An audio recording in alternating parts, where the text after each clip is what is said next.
Namaste. My name is Janapati Das. Welcome again to our Krishna Katha story time.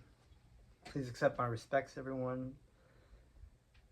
Let me also offer my respectful obeisances unto my spiritual master, Jagat Guru Siddha Swarupananda Paramhamsa Srila Prabhupada, and to my spiritual grandfather, His Divine Grace A.C. Bhaktivedanta Swami Prabhupada.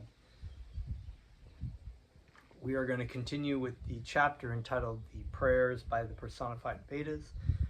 So please join along on some kirtan with me.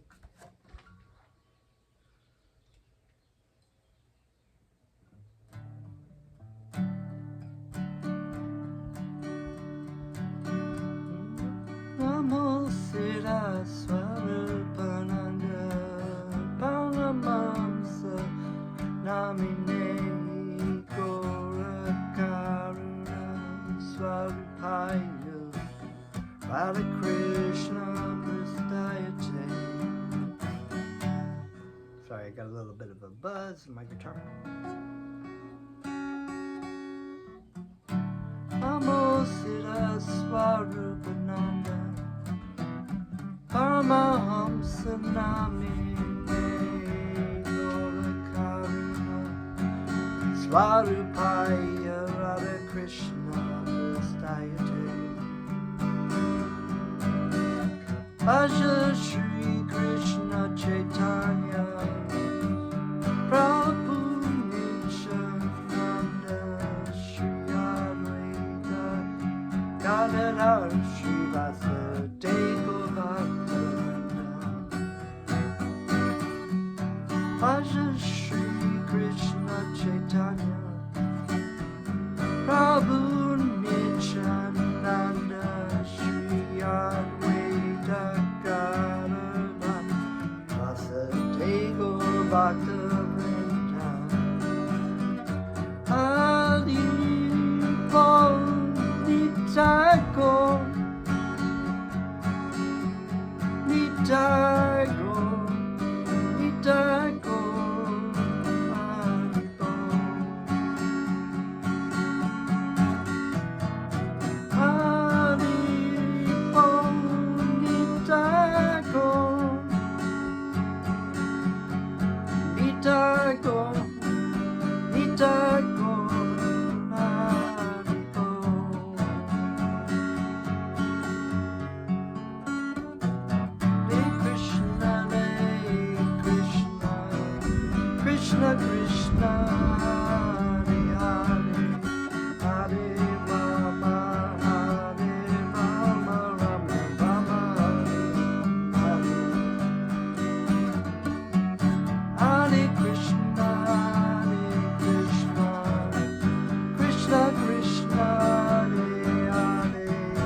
Haribol. Om Namo Bhagavate Vasudevaya. I was born in the darkness of ignorance. Semi-spiritual master opened my eyes with a torch of knowledge. I offer my respectful obeisances unto him. Okay, so we are continuing. My glasses fogged. We're continuing with our chapter on the prayers by the personified Vedas. Been reading a lot of different wonderful philosophies, and basically Bhaktivedanta is telling this story here as the personified Vedas are explaining the different kinds of impersonal paths that and mental speculation paths of the former Vedic civilization. So it's not like empirical knowledge has really only existed with the ascent of the Age of Enlightenment in Europe. It actually has previously in the Vedic civilization as well. The personified Vedas condemn the impersonal conception as a gross misrepresentation. In the Brahma Samhita, the body of the Supreme Personality of Godhead is described as Ananda Chinmaya Rasa. The Supreme Personality of Godhead possesses a spiritual body, not a material body. He can enjoy anything through any part of his body, and therefore he is omnipotent. So one of the major misconceptions that scientists or atheists will argue about is they can't get this idea into their head of this understanding that the body, that the Supreme Personality of God is purely spiritual form, as a spiritual form. There's nothing material about his form. There's nothing material about what he does other than the fact that the material energy is an expansion of his energy emanating from him. So to try to conceptualize about the existence of God and how God can do this or how does God do this, how does God do that, how is this possible, is just irrelevant, because to try to understand something on that level from with the material mind, under the modes of material nature, as we've learned from this chapter, that the modes of material nature cloud the understanding of the living entities in the material world. It clouds their intelligence and ability to fully understand Krishna, who Krishna is, who we are actually, and what the universe really is. Everything, basically. So he can enjoy anything through any part of his body, and therefore he is omnipotent. The limbs of a material body can perform only a particular function. For example, the hands can hold but cannot see or hear. Once again, another argument. Oftentimes they'll be like, I don't know anybody who can do this thing that God is doing. I have never met anybody who's like that. I can't conceptualize anything like that. Therefore, God doesn't exist. But here it's saying that the limitations of the living entity's material body is so minute compared, you can't even compare on the same level the living entity in an embodied state, completely in illusion about their existence, with the Supreme Personality of God, the source and of all creation of everything. The limbs of a material body can perform only a particular function. For example, the hands can hold but cannot see or hear, but because the body of the Supreme Personality of Godhead is made of Ananda Chinmaya Rasa and is thus Satchit Ananda Vigraha, he can enjoy anything and do everything with any of his limbs. Acceptance of the spiritual body of the Lord as material is dictated by the tendency to equate the Supreme Personality of Godhead with the conditioned souls.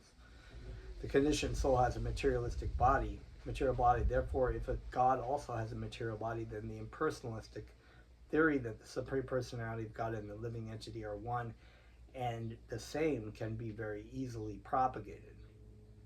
Factually, when the Supreme Personality of Godhead comes, he exhibits a non-material body, and thus there is no difference between his childish body when he is lying on the lap of his mother Yashoda and his so-called grown-up body fighting with the demons. In his childhood body, he also fought with demons such as Putana, Trinavarta, and Aghasura, with strength equal to that with which he fought in his youth against demons like Dantarvaka or Shishapala. In material life, as soon as the conditioned soul changes his body, he forgets everything of his past body. But from the Bhagavad Gita, we can understand that because Krishna has a Satchidananda body, he did not forget instructing the sun god about the Bhagavad Gita millions of years ago. So that's cited in chapter 4, how Krishna tells, Arjuna how he was present with him the last time he taught the Bhagavad Gita to the sun god Vivishvan, but that he remembers, but Arjuna could not remember. That's the difference between the Supreme Personality of Godhead, or the Super Soul, and the Jivatma. Jivatma is under a marginal energy, which can be influenced by the material energy. Krishna can never be influenced by his own material energy. The Lord is known as Purushottam because he is the transcendental and to both material and spiritual existence. That is, he is the cause of all causes, means that he is the cause of the spiritual world and of the material world as well. The Supreme Personality of Godhead is omnipotent and omniscient. Therefore, because the material body can be neither omnipotent nor omniscient, the Lord's body is surely not material. So that's basically arguing that because Krishna is Satchidananda Vigraha, he is the supreme spiritual source. The material body is not all powerful or all ever existing. It's temporary. Therefore, Krishna being omnipotent and omniscient cannot be a material body.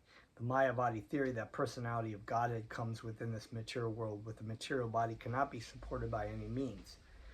It can be concluded that all the theories of the materialistic philosophers are generated from temporary, illusory existence like the collusions in a dream. Such conclusions certainly cannot lead us to the absolute truth. The absolute truth can be realized only through devotional service. As the Lord says in the Bhagavad Gita, Bhaktya mam abhijanati, only by devotional service can one understand me. Srila Sridhara Swami has composed a nice verse in this regard, which states, "My dear Lord, let others engage in false argument and dry speculation, theorizing upon great philosophical thesis.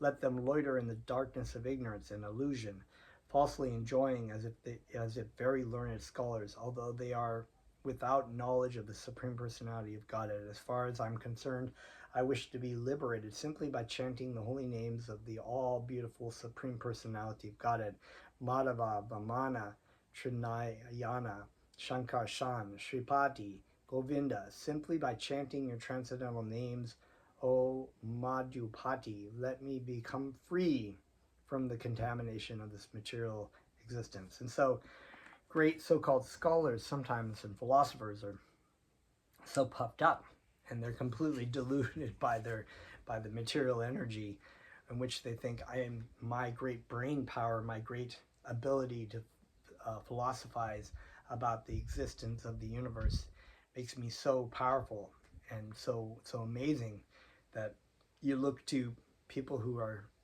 devotees of Krishna who are so humble and chanting Krishna's names.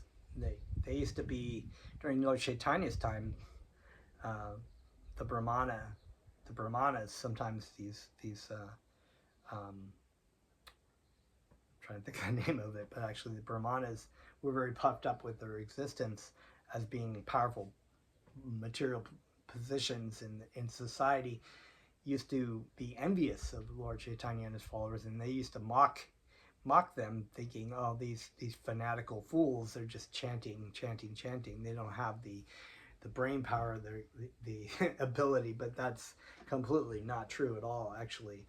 And one great, wonderful story in the Chaitanya Charitamrita is that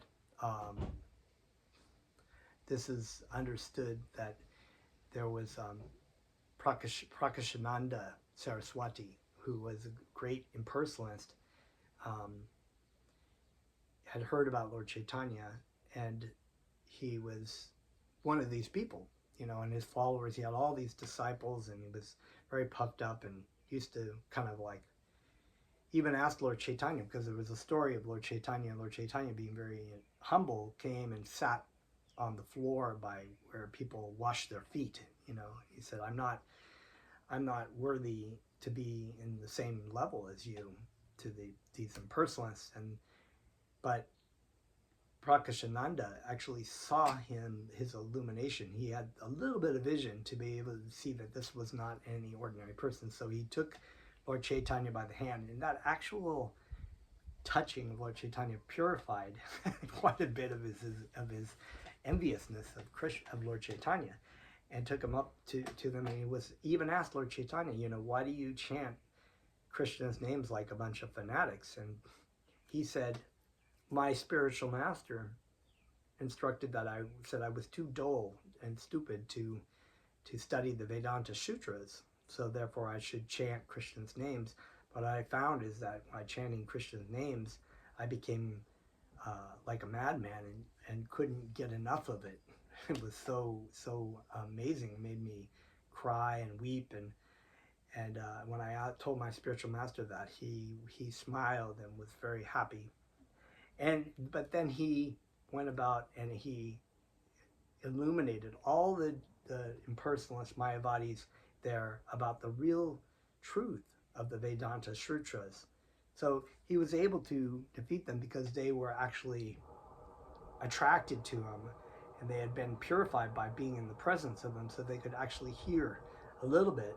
They could actually hear, and once they realized who was sitting there in front of them, the Supreme Lord, their hearts changed. They all actually became disciples of Lord Chaitanya. It's a pretty amazing story. It's from the Chaitanya Charitamrita. So, continuing. Let's see where I left off. Let them loiter in darkness and ignorance, falsely enjoining as if very learned scholars, although they are without knowledge of the Supreme Personality of Godhead. As far as I'm concerned, I wish to be liberated simply by chanting the holy names of the all-beautiful Supreme Personality of Godhead, Madhava, Vamana, Trinayana, Shankarshan, Sripati, and Govinda, simply by chanting your transcendental names, O Lord Madhupati. Let me become free from the contamination of this material existence. So, once again, another really important point that it's not really important to try to prove points, as is very popular in this day and age, to try to argue with logic your point to defeat someone else. We don't really strive to use that so much logic to try to go out of our way to argue with people about where they are and whatnot. We instead encourage them to chant or hear Krishna's names, and that right there of itself is all purifying. That this is the conclusion of this whole chapter, that people cannot understand things even through logic, and the Vedic tradition is full of deep arguments. I mean, these saints and spiritual masters that put together, who've taught these philosophies over millennia after millennium, it's a very deep and very concise argument, but it's way over people's head if they're under the influence of the mode of passion and mode of ignorance. So the purpose is to ultimately help elevate people's consciousness to at least the mode of goodness, so that they can actually hear the philosophy. I mean, Prakashananda Saraswati was certainly in the mode of goodness. He was, it's not to say that these these these teachers and whatnot of Mayavadi sometimes are not in the mode of goodness, because they do try to follow the tenets of the Vedic civilization. Their just conclusions are faulty, are way off base, actually. So sometimes that could be worse off than being, even just in the mode of goodness. In this way, the personified Vedas said, "Dear Lord, when a living entity by your grace only comes to the right conclusion about your exalted transcendental position, he no longer bothers with the different theories manufactured by the different speculators or so-called philosophers." This is a reference to the speculative theories of Gautama, Kanada, Patanjali, and Kapila, Nirishvara. There are actually two Kapilas. One Kapila, the son of Kadama Muni, is an incarnation of God. So that's from the Srimad Bhagavatam. It's also the Bhaktivedanta Swami has also put together a book called The Teachings of Lord Kapila, which is really a wonderful book. It's just right out of the story in the Srimad Bhagavatam. And the other is an atheist of the modern age. So there's two Kapilas. The more modern Kapila was an atheist, and his conclusions cannot be supported. The atheistic Kapila is often misrepresented to be the Supreme Personality of Godhead. Lord Kapila, the incarnation of Godhead, appeared as the son of Kadama Muni long ago during the time of Svayambhuva Manu. The modern age is the age of Vaishvata Manu. According to Mayavadi philosophy, this manifested world or material world is mita or maya, false. So Maya, actually, if you break down the Sanskrit words, means not this. The Mayavadi preaching principle is Brahma Satyam Jagan Mita. Only Brahman effulgence is true, and the cosmic manifestation is illusory or false. But according to Vaishnava philosophy, this cosmic manifestation is true because it is caused by the Supreme Personality of Godhead. So we've stated that before. There was actually quite a plethora of internet information that, tries to argue that, from everything to the modern idea of some kind of a blip screen, or what is it, the word I'm thinking of, generated illusory visual of the universe being like some kind of great illusion, or not true, or everything in the material world is just a dream. You can find this in so many places, but the only reason that we've said this before, that the material universe, the cosmic manifestation, is illusory, is because it's the falseness of it is that it is a temporary, it is not actually who we are. The material energy does not represent the Jivatma. It is actually a covering. It is a place for those living entities who want to come and try to pretend to be Krishna. And so they are in an embodied state, and the energy is a real energy. So the existence is real, but it's temporary. It's not satisfying. It's not, it will come to an end, but we will not come to an end. So there is a contradiction there. This is why there is great suffering when one identifies with the body or with anything in the material universe, because that's not, we constantly are seeking that union with, that loving union or relationship with Krishna, which is our true identity and our true purpose. And yet we redirect it. It's a perverted reflection. We redirect it to the material, temporary things that will come to an end. So therefore, that is our quandary right there. Why we're never happy in this world. But according to Vaishnava philosophy, this cosmic manifestation is true because it is caused by the Supreme Personality of Godhead. So God, Krishna, enables this cosmic manifestation to exist and happen because of our own desire to be Lord and Master. In the Bhagavad Gita, the Lord says that he enters within this material world by one of his plenary portions, and thus the creation takes place. From the Vedas, we can understand that this asat, or temporary cosmic manifestation, sat of course means eternal. That's why we have this reference of the Jivatva and the Krishna as being Sat, Chit, Ananda, Vigaraha. Sat is eternal. Chit means uh, uh, eternally full of knowledge, right? Eternal, full of knowledge, and blissful, Ananda. And that Vigraha is the spiritual form. So the spiritual form embodies that Sat Chit Ananda, the eternal bliss and knowledge. But the things in the material universe are asat. They are not eternal. Uh, they are not blissful, and they have no bliss, very little bliss actually, and very little intelligence. And the spiritual form is basically covered like with a cloud of the material energy to a certain degree or more, depending on how deep into the modes of ignorance we're under the influence of.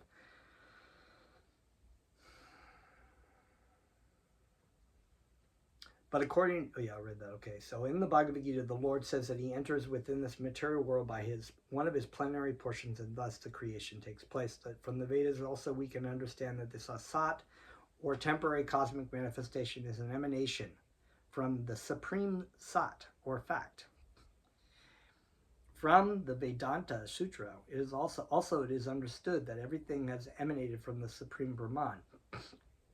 So there is an actual invocation of the Sri Ishopanishad that talks about this, that the emanation is complete of itself, and the emanations from the supreme is also complete in itself. So the supreme is complete. Those things that emanate from the supreme are complete in themselves.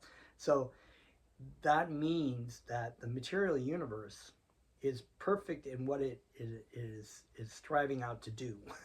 So it's perfect to constantly frustrate and not be perfect for the living entity, but it does its job very well, and it's perfect as it should be.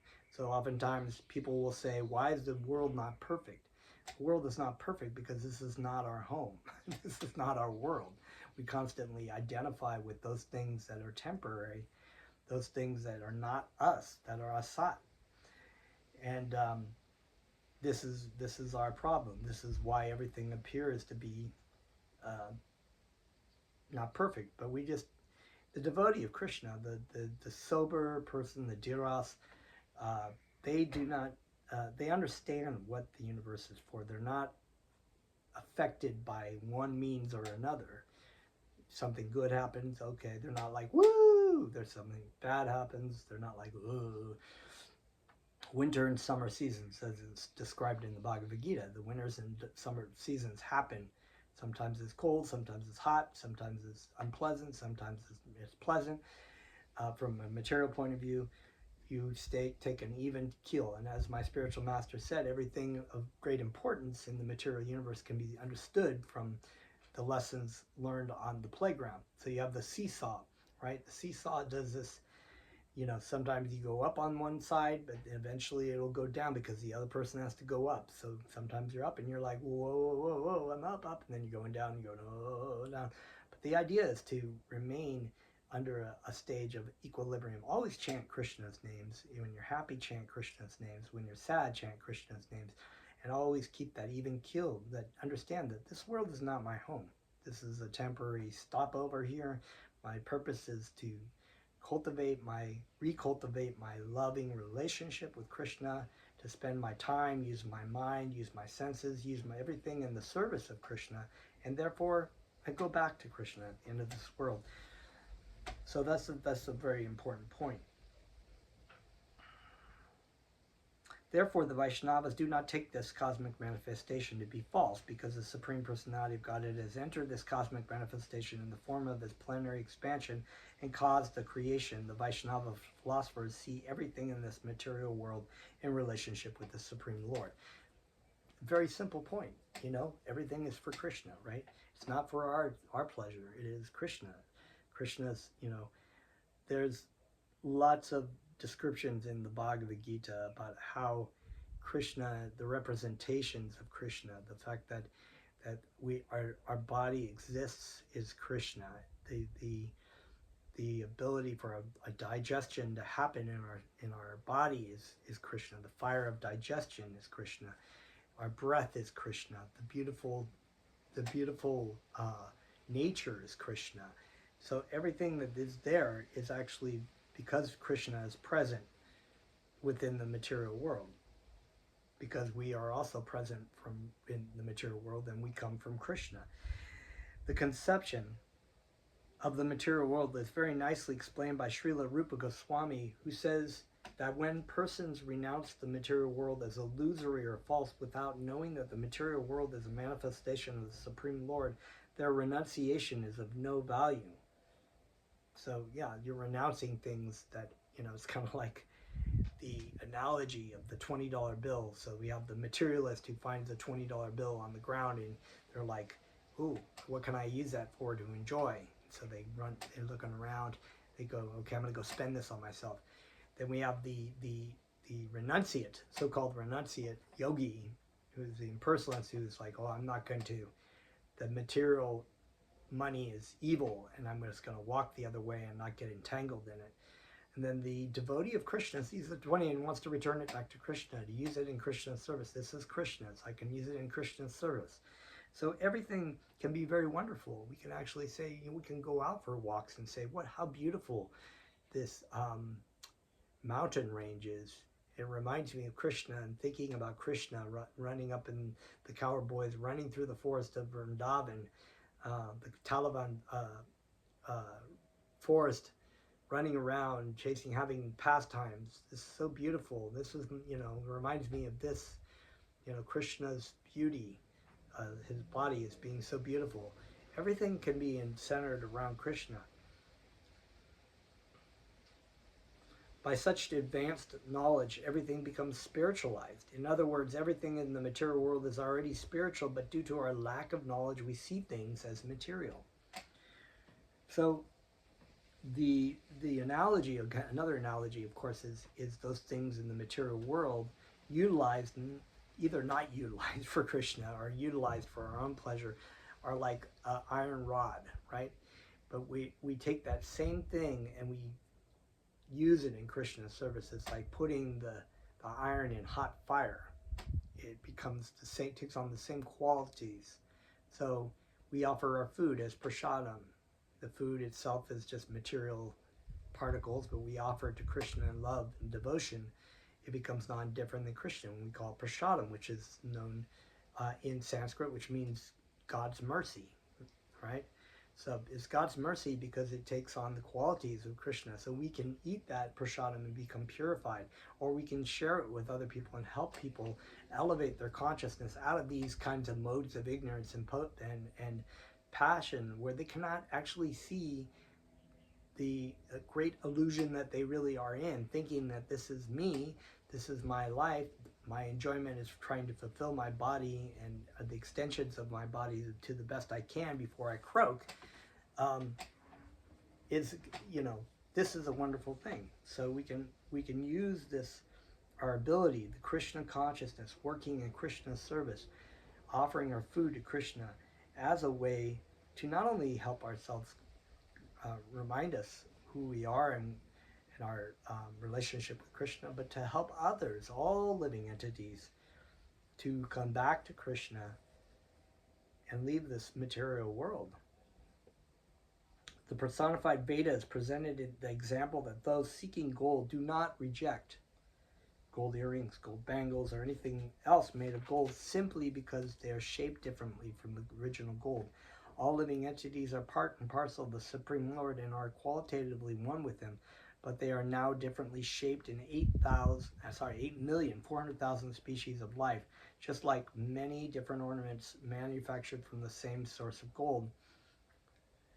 As one who is interested in gold accepts all the differently shaped gold ornaments, so a Vaishnava, knowing well that all living entities are the same quality as the Supreme Personality of Godhead, accepts all living entities as eternal servants of God. A Vaishnava then has ample opportunity to serve the Supreme Personality of Godhead simply by reclaiming these conditioned, misled living entities, training them in Krishna consciousness, and leading them back home, back to Godhead.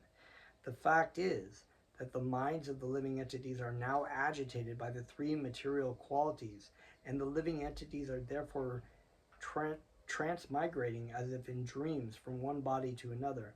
When their consciousness is changed into Krishna consciousness, however, they immediately fix Krishna within their hearts, and thus their path towards liberation becomes clear. In all the Vedas, the Supreme Personality of Godhead and the living entities are stated to be of the same quality, Chaitanya, or spiritual. This is confirmed in the Padma Purana, wherein it is said that there are two kinds of spiritual entities. One is called the Jiva, the other is called the Supreme Lord. From Lord Brahma down to the ant, all living entities are Jivas, whereas the Lord is the Supreme Four-Handed Vishnu, or Janardhan. Strictly speaking, the word Atma can be applied only to the Supreme Personality of Godhead, but because the living entities are his parts and parcels, sometimes the word Atma is applied to them also. The living entities are therefore called Jivatma, and the Supreme Lord is called Paramatma. Both the Paramatma and the Jivatma are within this material world, and therefore this material world has a purpose other than sense gratification. The conception of a life of sense gratification is illusion, but the conception of service by the Jivatma to the Paramatma, even in this material world, is not at all illusory. A Krishna conscious person is fully aware of this fact, and thus he does not take this material world to be false, but acts in the reality of transcendental service. They understand, okay, I am in a prison, prison house, reformatory. I made a bad choice. I came here. Now I can serve my time, but utilize that time in the service of the Supreme Lord and leave the prison. The other people who are thinking that somehow, oh, this is a great, it's not prison. This is like the resort in Bahamas. I'm having a great time here with all my all other my friends, and this is a resort. At least I'm trying to have fun.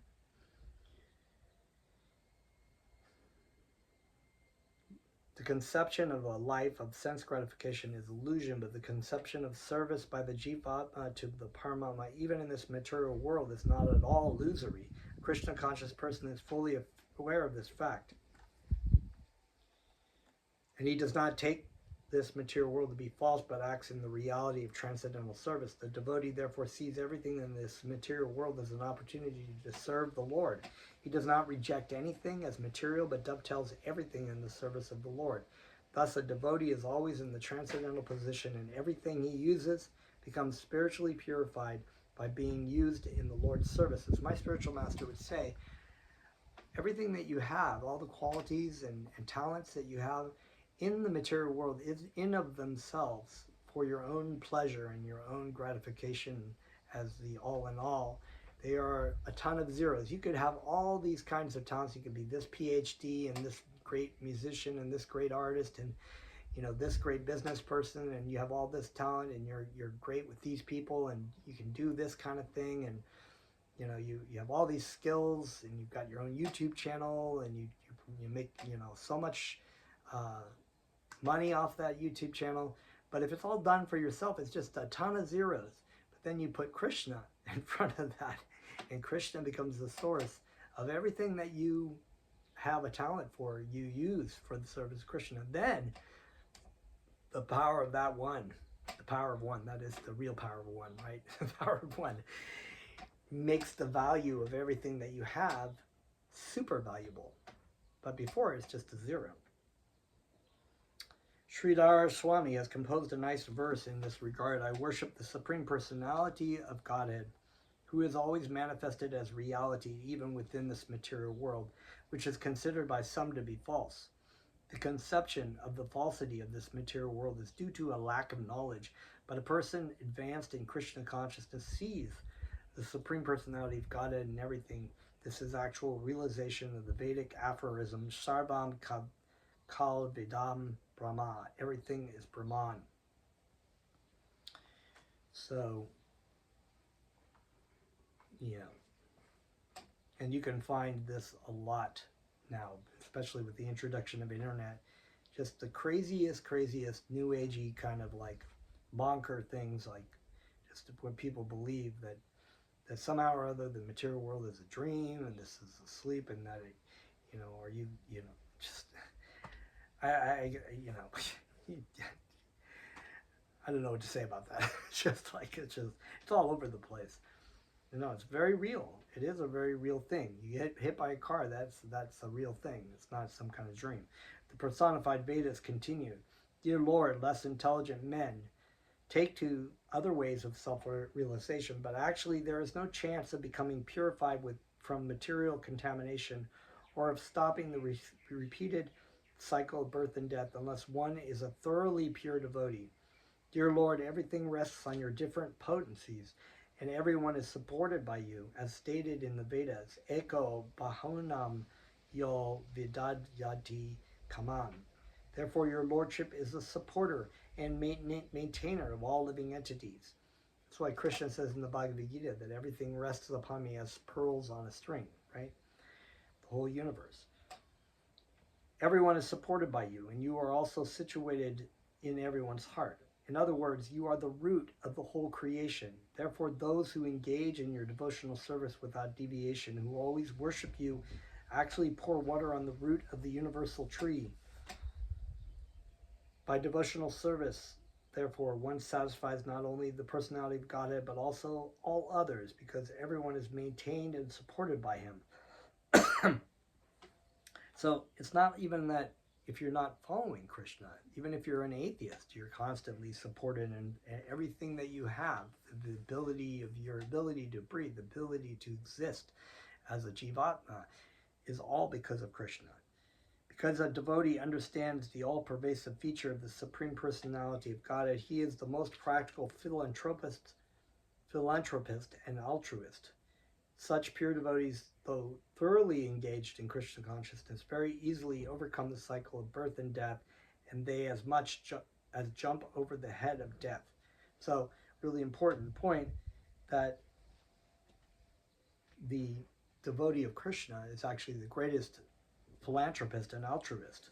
So there's so many things you can pick from. You can save the whales, or you can, save the climate, or give money to this cause or that cause, or whatever this cause.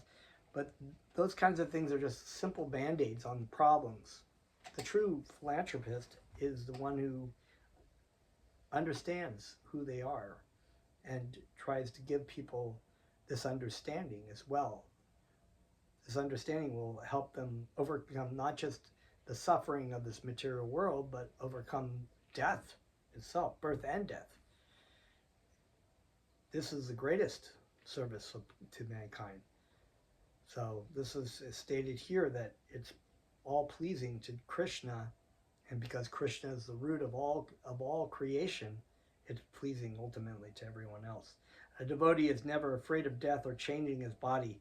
His consciousness is transformed into Krishna consciousness, and even if he does not go back to Godhead, even if he transmigrates to another material body, he has nothing to fear. A vivid example is Bharat Maharaj. Although in his next life he became a deer, in the life after that he became completely free from all material contamination, was elevated to the kingdom of God. So the Bharat Maharaj was a great emperor of Bharat Varsha. He was a great devotee of Krishna. He was a very pious king, and at the time that kings would go off to the forest as their duty to meditate upon their heart, upon the Paramatma in the heart, he did that according to that. But he also was witnessing a mother deer one day when a mother deer was pregnant, being chased by a lion and gave birth in the water. The baby deer was, the mother deer drowned, but the baby deer was in danger. So Bharat Maharaj, actually being a very compassionate devotee of Krishna, saved the baby deer and took him in and took care of him. But of course, as things go, he became attached to the deer and could not think of anything but the deer, even think of his own meditation, that practice that he was doing. so much so to the point that when the baby deer at some point wandered off, and he couldn't think of anybody else, and he was so terrified for the baby deer's welfare that he started dying. And then the baby deer came and looked into his eyes at the end of his life, and Bharat Maharaj, because he was contemplating the form of the deer, became a deer. But by Krishna's mercy, in his next life as a deer, he actually could remember his past life and realized the mistake he had made, and therefore he was fortunate enough to come into the contact of others. He went and sought out great devotees and ate prasadam from their hands. And so in his next life, he was born as Jada Bharat, and that's a whole other story. In the Srimad Bhagavatam, Jada Bharat, of course, was a pure devotee of Krishna. And if you want to know about that story, I would suggest reading it. Maybe I'll do a class on it sometime. Although in his next life he became a deer, and then the life after that he became completely freed from all material contamination and was elevated to the kingdom of God. The Bhagavad Gita affirms, therefore, that a devotee is never vanquished. A devotee's path to the spiritual kingdom back home, back to Godhead, is guaranteed. Even though a devotee slips in one birth, the continuation of his Krishna consciousness elevates him further and further until he goes back to Godhead. Not only does a pure devotee purify his own personal existence, but whoever becomes his disciple also becomes purified and is ultimately able to enter the kingdom of God without difficulty. In other words, not only can a pure devotee easily surpass death, but by his grace, his followers can also do so without difficulty. And this is what Jesus Christ was actually trying to set up with his disciples. The power of devotional service is so great that a pure devotee can electrify another person by his transcendental instructions on crossing over the ocean of nescience. So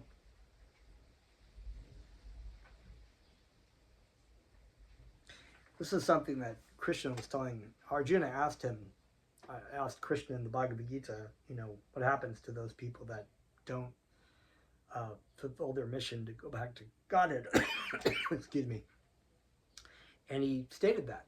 It's a really important point. We strive for so many things in this life, and we spend so much time, so much money, so much effort developing materialistic skills that at the time of death are going to be gone and forgotten, and we go on to our next life and we've forgotten everything that we've achieved and strived for is checked out at the time of death.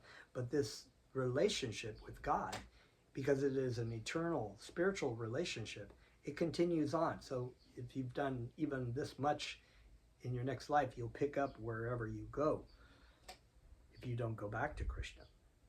The instructions of a pure devotee to his disciple are also very simple. No one feels any difficulty in following in the footsteps of a pure devotee of the Lord. Anyone who follows in the footsteps of recognized devotees such as Lord Brahma, Lord Shiva, the Kumaras, Manu, Kapila, King Prahlad, King Janaka, Shukadev Goswami, Yamaraj, and their followers in disciplic succession very easily finds the door of liberation open. On the other hand, those who are not devotees but are engaged in uncertain processes of self-realization, such as Jnana, Yoga, and Karma, are understood to be contaminated. Such contaminated persons, although apparently advanced in self-realization, cannot liberate even themselves, what to speak of those who follow them. Such non-devotees are compared to chained animals, for they are not able to go beyond the jurisdiction of the formalities of a certain type of faith. In the Bhagavad Gita, they are condemned as Veda Vada Rata. They cannot understand that the Vedas deal with activities of the material modes of nature, goodness, passion, and ignorance. But as Lord Krishna advised Arjuna, one has to go beyond the jurisdiction of the duties prescribed in the Vedas and take to Krishna consciousness, devotional service. The Lord says in the Bhagavad Gita, Nishtrai Gunya Bhavara Arjuna. My dear Arjuna, just try to become transcendental to the Vedic rituals. This transcendental position beyond the Vedic ritualistic performances is devotional service. In the Bhagavad Gita, the Lord clearly says that persons who are engaged in his devotional service without adulteration, are situated in Brahman. Actual Brahman realization means Krishna consciousness and engagement in devotional service. The devotees are therefore real brahmacharis because their activities are always in Krishna consciousness, devotional service.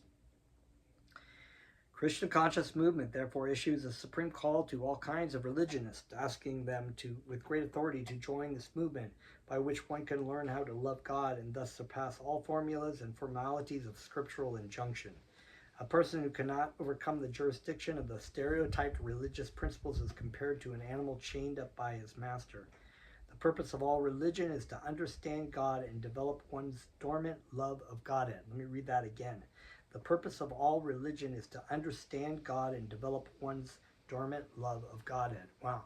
So all the particulars and the scriptural injunctions are actually not the all in all.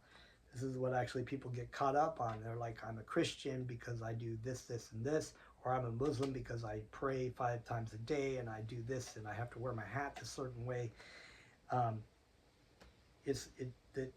The purpose of all religion is to understand God and develop one's dormant love of Godhead. So if you're a Muslim, love Allah. If you're a, Christian, love Jehovah. If you're Jewish, love Yahweh. And this is what all one God of different names, right? One simply sticks to the religious formulas and formalities, but does not become elevated to the position of love of God. He is considered to be a chained animal, chained by his formalities, by the rules and regulations, by the enviousness and the being puffed up about prestige and power.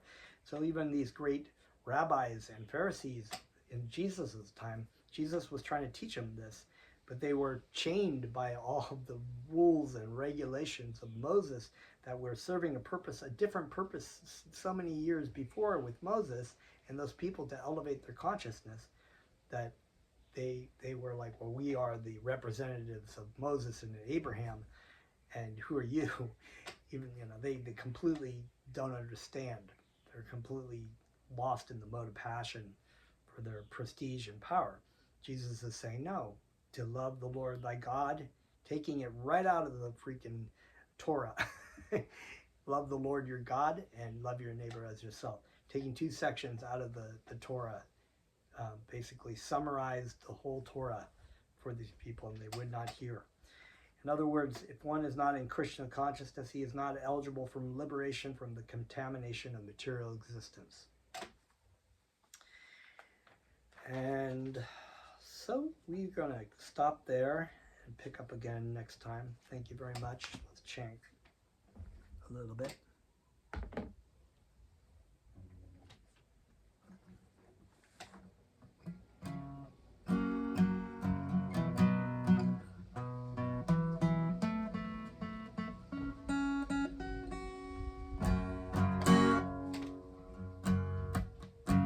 Krishna, Hare Krishna, Krishna Krishna, Hare Hare.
Thank you very much.